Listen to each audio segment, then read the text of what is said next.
I mean, it's the cultural hub, and it's like the freaky weird people, you know? And I'm a freaky weird person, so I was like, dude, I feel way more comfortable here. It's like living in the South, hometown, you know, Southern hospitality at its best, but big city. So I love that about it.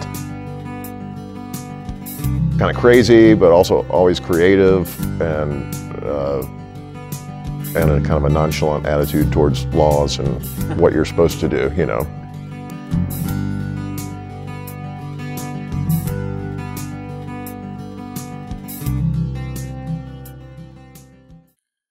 In the heart of the South, Atlanta represents an escape from much of what it is to be Southern. In that spirit, the city is made up of small neighborhoods that each have their own history and characters. Unlike many other cities, Atlanta is split across the border of 2 large counties. This leaves Atlanta with a myriad of overlapping jurisdictions. At the crossroads of these dividing lines is a neighborhood called Little Five Points. Originally just a corner gas station and a hardware store, it became a mecca for artists, musicians, and freaks. Atlanta has changed a lot since those early days, but this little corner of weirdness still survives. Little Five Points, you know, what is it? It's, you know, there's Inman Park, there's Candler Park, and those, and somewhere in the middle of them, somewhere straddling this thing, and Edgewood really too, I mean, is Little Five Points. Is it its own neighborhood, or is it, you know, part of these other neighborhoods? It's both. In spite of it being crazy, it's not like it was like, there was not like a whirlwind of activity at any particular year or even decade, you know. It just was this slow and steady thing of moving forward inch by inch.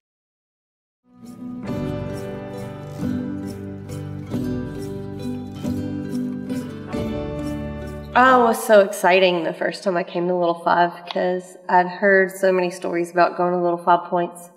I had heard that there were the coolest shoe stores, and you could buy leather jackets and comic books and posters and records, and everything that you could ever want was in Little Five.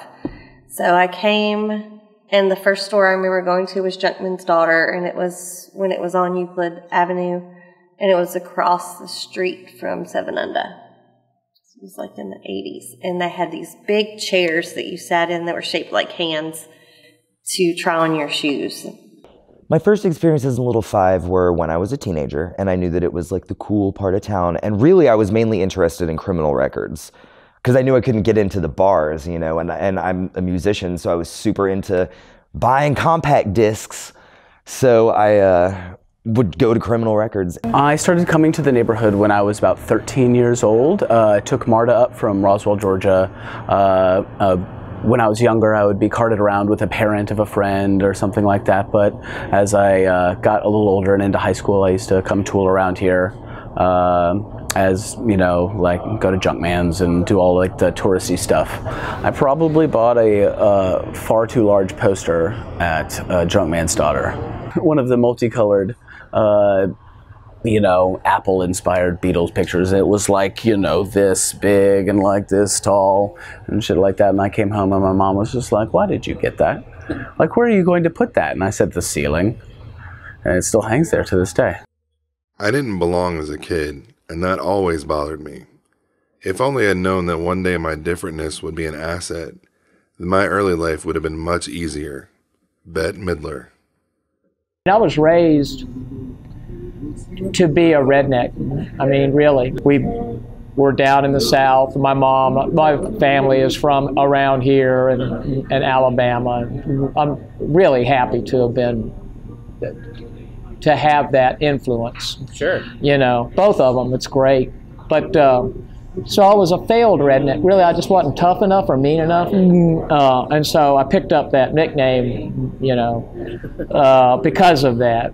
Well, in high school, I was most assuredly a weirdo theater kid, I guess you could say. The theater was a safe haven, but so was Little 5 Points, but for opposite reasons. The theater is where people looked at you, and Little 5 Points is where I could stare at other people. I know in middle school and high school, I had a tough time. I actually went like through an entire year not talking to anyone in school. Yeah, I felt strange in the suburbs, and I didn't feel included in sort of the culture or lack thereof that existed in the suburbs. I grew up in Florida. Everyone is really sort of conservative, and I'm queer, and my parents are Pentecostals, stuff like that. At a certain point, I knew I had to leave. Just because I couldn't stay there and be healthy. I got drugged to Pennsylvania for my last 2 years of high school, and that was such a hard place. People would walk up to me there and go, "I hear you're that new girl from the South, say something." A deep sense of love and belonging is an irreducible need of all people. We are biologically, cognitively, physically, and spiritually wired to love, to be loved, and to belong. Brene Brown. But 84 is about when I first showed up down here. Meeting, I was one of like the 5 punk rock kids at my high school, and was actually nervous, heard tales of Little 5 Points and the Metroplex, and was a little nervous about coming down here the first time. Will you come with us and it'll be cool? I was drawn to Little 5 Points when I was a teenager. I could see bands here. I could see art that I couldn't see in other places. It was shiny and dirty at the same time, and I liked that. It didn't have any businesses that I could readily recognize anywhere else, so that made it unique, I guess. Independent businesses were there, and I grew up in the suburbs, so I was used to Blockbuster and Let Us Surprise You. I ended up in Little 5 Points because I had left my first wife for my girlfriend who lived here in Little 5 Points, and started hanging out with her. We ended up getting an apartment together over on Austin Avenue. Basically, I have not left Little 5 Points since then, except for when I move out of state to Florida periodically. We decided we needed to move to Atlanta. That's where all the hippies were going. Oh, we came over for a huge rock festival. Frank Zappa and the Mothers of Invention playing at the Braves Stadium with Flo and Eddie. It was ginormous. And that's when we all knew we had to move over here. So they came over and found us an apartment to live in. Just happened to be in Inman Park. Coming to Atlanta and Little 5 Points really, it meant a lot of different things to me. It meant getting out of a small town where I felt like people were a lot more closed-minded than I was willing to want to dwell with for any longer. And it meant maybe having more chances to play an open mic or find people that were like-minded to make music with. It's always been a lot of hippies in Little 5 Points, so I think that kind of is what attracted to me to the area initially. It was I grew up in upstate New York near Woodstock, and I went to my college town was a big hippie school, so. And they're still here. Yeah, they're still here. They're all gray-haired like me now.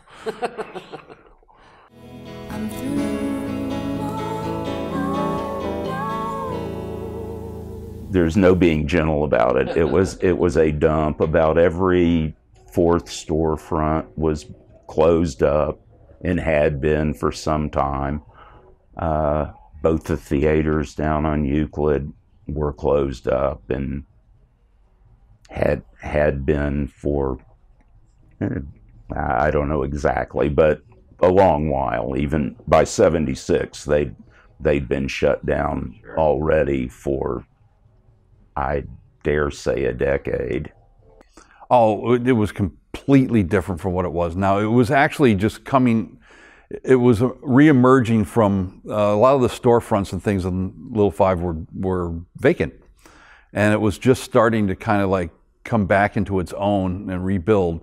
There was just a conglomerate of empty buildings and odd little businesses, and you could just walk everywhere, and but you just didn't want to walk around the neighborhood at night because it was a little sketchy.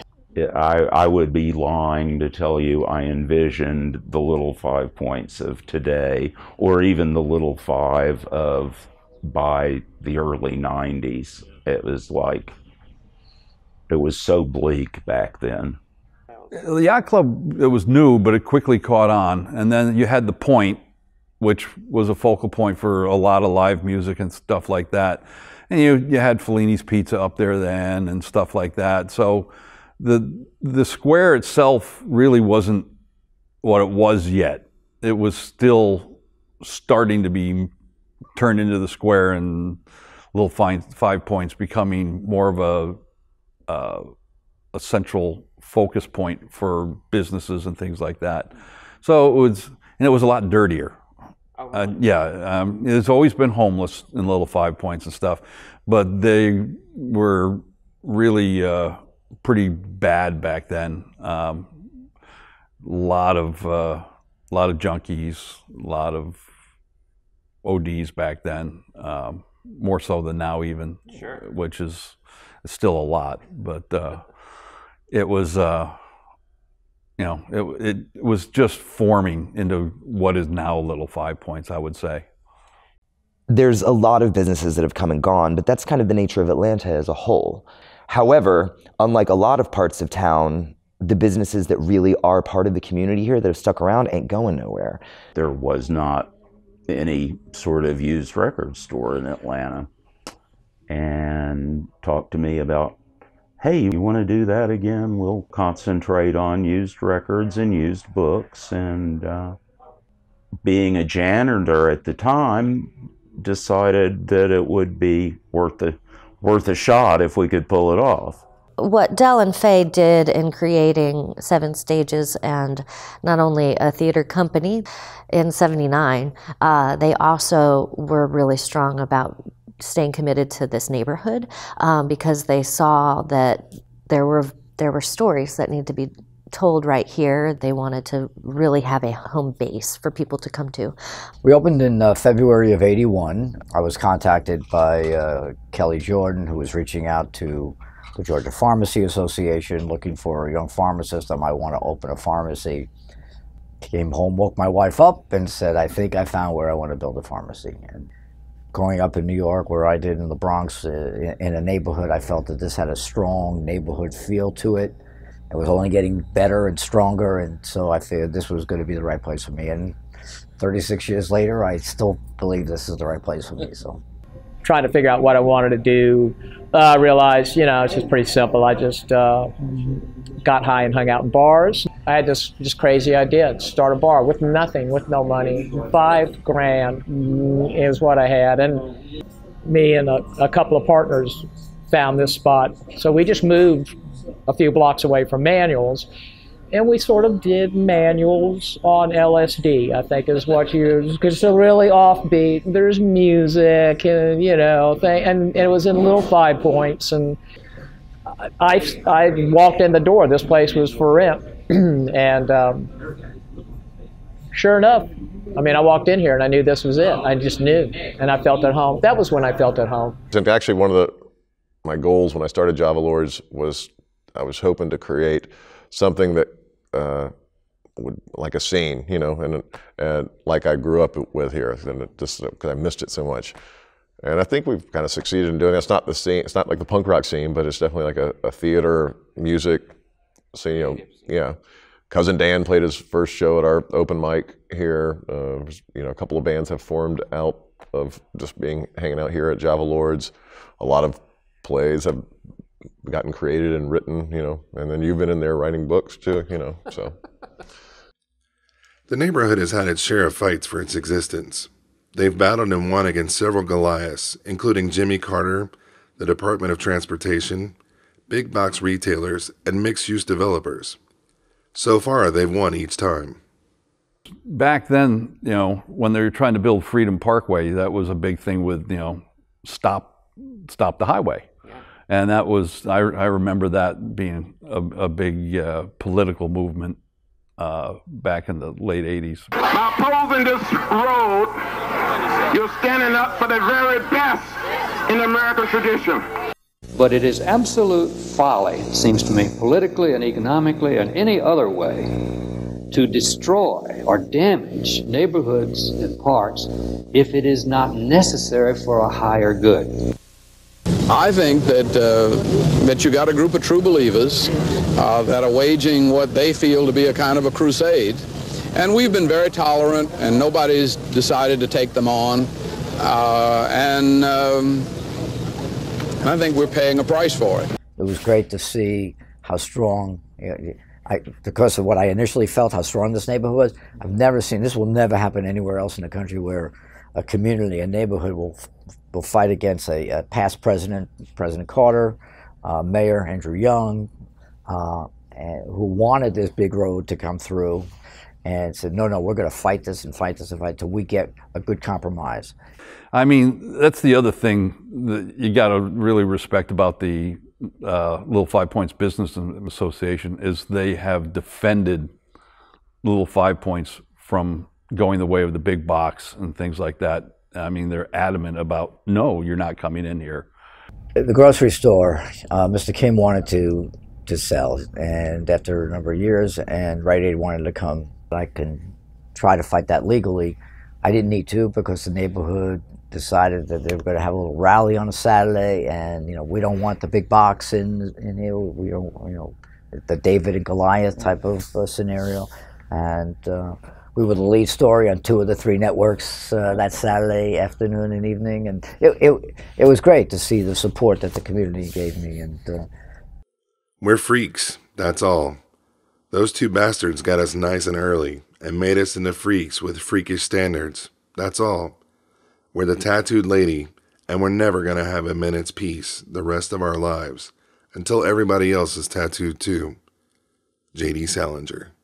But then it was a super cool scene. Then it was the square didn't have fences around the park area, and it was actually like a long grass strip before they kind of chunked it up into pieces. But it used to be one big kind of L shape where there'd be 100, 200 punk rockers hanging out, listening to skateboarding, listening to music. Well, we certainly sold a lot of punk music. A lot of times we got asked after a while when they see that we had this, and this. It's like, hey, Danny, hey, Harry, can you all get me the new Sham 69 album? And we, sure, yes. Oh, that'd be great. While you're at it, can you get me the Descendants and the, and I could start naming them all off, but no point in that. And I was in high school in Chattanooga, so we would drive back and forth from Chattanooga to Atlanta to come to Little Five Points to go record shopping. And if you wanted to see punk rock music, you had to come to Atlanta. So we would drive down the 1.5 to 2 hour drive and come to Little Five Points just about every weekend. And there was, of course, a skinhead contingent, and some of the skinheads were really pretty passive guys, and some were like rednecks without hair. Oh yeah, Skins were here, but Skins and Little Five Points we were all friends, really. It was like in, I want to say 86 to 88, somewhere, some DC Skins came down that were real neo-Nazi type. Before that, there was a black dude who used to be one of the skinheads, like, and wore his boots and braces and shaved his head just like everyone else. His name was Wendell, and but they were all friends. It didn't get weird and polarized till after like the DC Skins came down, and then like a bunch of kids from Marietta and Alpharetta started coming down and hanging out, and that's what they thought it was supposed to be. But it used to be it was really a community, and it didn't matter what you were. I always had long hair even back then, and they called me a hair farmer. That was about the extent of They're like, how's your crop coming in, you know? What should young people do with their lives today? Many things, obviously, but the most daring thing is to create stable communities in which the terrible disease of loneliness can be cured. Kurt Vonnegut. The thing I loved about the art scene in Little 5 Points in particular and in Atlanta was that it was still raw. It still had a very raw, rough edge, and you could still push those boundaries and do things with the support of the community that a lot of other art communities may find offensive or aggressive. I went to art school, and that doubled with being part of like an arts community, like definitely helped that thrive. I mean, you know, I'm not saying that I make a living doing my art, but I don't have to because, you know, I live in a place where people appreciate art and we can talk about it. I found myself in 1999 driving into the neighborhood for this interview, not knowing anything about Atlanta. Literally, it was just on a whim. And I drove into the neighborhood and just saw color and life and humanity that I knew I wanted to be a part of. It was immediate love for this neighborhood. Yeah. I mean, I got into like the drag community here. I started performing. I, you know, started hanging out, especially like here at Seven Stages and at Java Lords, and, you know, met like this burlesque community and got in with them, started doing shows with them, and sort of like found my tribe here in the neighborhood. Well, I think that's still a place to find yourself, because like, how many neighborhoods on the planet Earth have a marching band that you can go to and be a member of with just with a smile? And then the hour before the band practices, the jugglers are outside practicing. So there's always been a sense of theater and freedom in this neighborhood. And if you don't cotton to it, then you need to get out. To be around people that are trying to do things, it propels you to want to be better, do what you really should be doing, rather than just sitting at home and eating macaroni and drinking boxed wine. The punk scene from the 80s, like how it, a lot of people started becoming shop owners. I mean, there's probably a 50-50 chance I could have been a street urchin at this point or own a shop, Right. Having been here forever, a lot of things that I think of as relatively new, I realize, oh gosh, hippies, almost 30 years as the yacht club, and the Vortex is already 20-something, I think. It seems like they just bought Eat Your Vegetables yesterday. I want to turn back the clock to when people lived in small villages and took care of each other. Pete Seeger. What people may not realize about Little 5 Points is that there's a dentist office and a community bank. There's like a tax lawyer in Little 5 Points. It's not just like your mall-ternative. It really is a little community. It's not really a tourist trap, it's like, it is a destination for people to come and see how a little village actually works, I think. You can sustain your life in this one neighborhood, honestly. There are clothing stores, stores for your spiritual needs. There's a grocery store or a co-op. I believe there's a masseuse in the neighborhood. There's a spa and hair cutting place. At least a couple of tattoo places, and restaurants, and a bar life. There's a nightlife as well. It's really kind of a special neighborhood because you really can live here.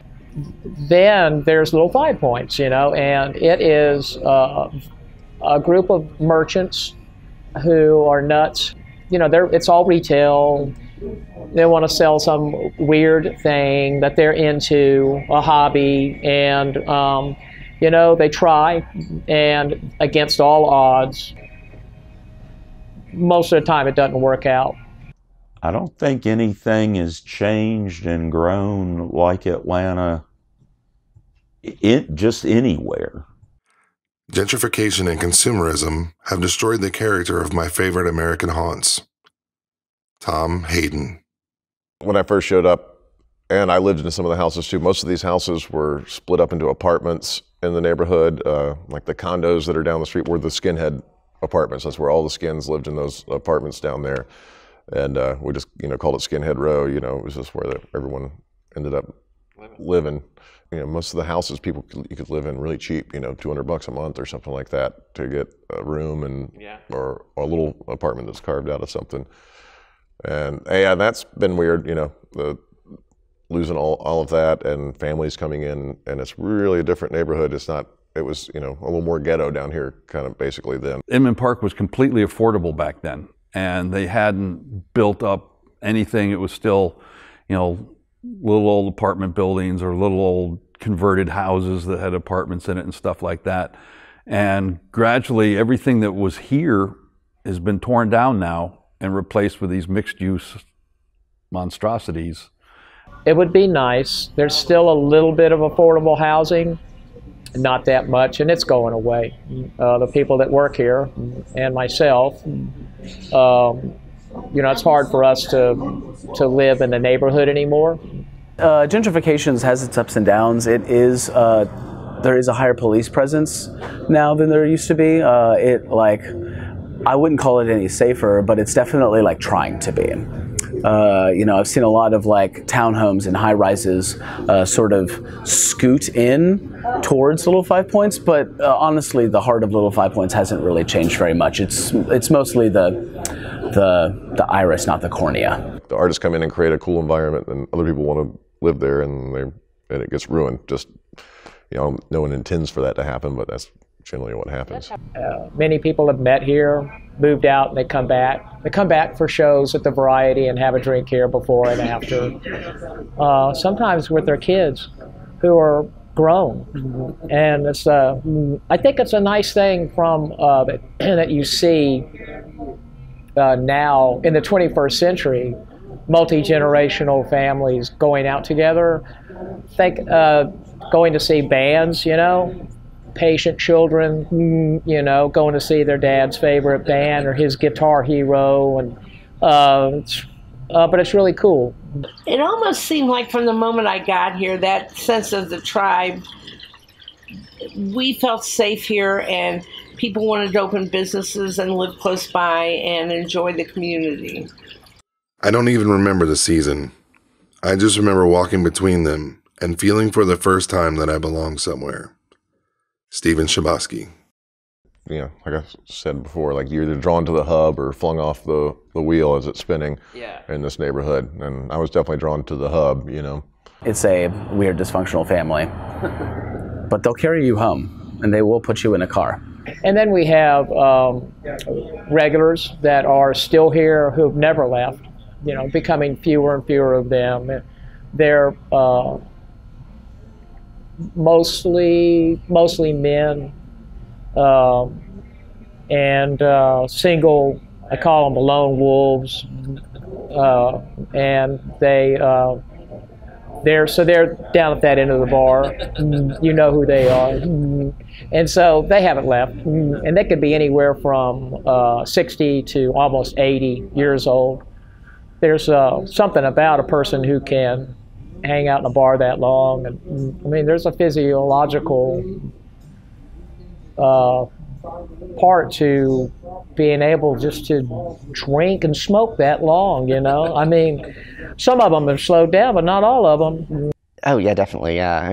The people that I met here and am friends with now, they're like family. We do everything together constantly, and anytime anybody falls on bad times, we hold benefit shows and try to keep it all together, and that's awesome. I think about the moment in which I decided to stay all the time, and it was a really long journey. As I said, I wouldn't sign a 6-month lease. I just knew that what I was finding here continue to challenge me, and I could learn from different experiences and people, and I just couldn't leave. So there wasn't just a snap and a moment where I was like, okay, this is my home. I knew I was going to be right here for the rest of my life. Maybe it's pure laziness. I got here and loved it, never felt like leaving. I'm not going anywhere. No, people come and say, you can never retire. I said, no, I don't plan to retire. So, I love what I do. As long as I love what I do, and I'll be here. I mean, I almost feel closer to some of these people than I do to my family, because we really grew up together and have been friends for 30 years now and stuff. If somebody had asked me, well, do you think you'll still be doing this when you're 66? And I'd probably tell them roughly what I just told you, that let's see what fate has in store for me.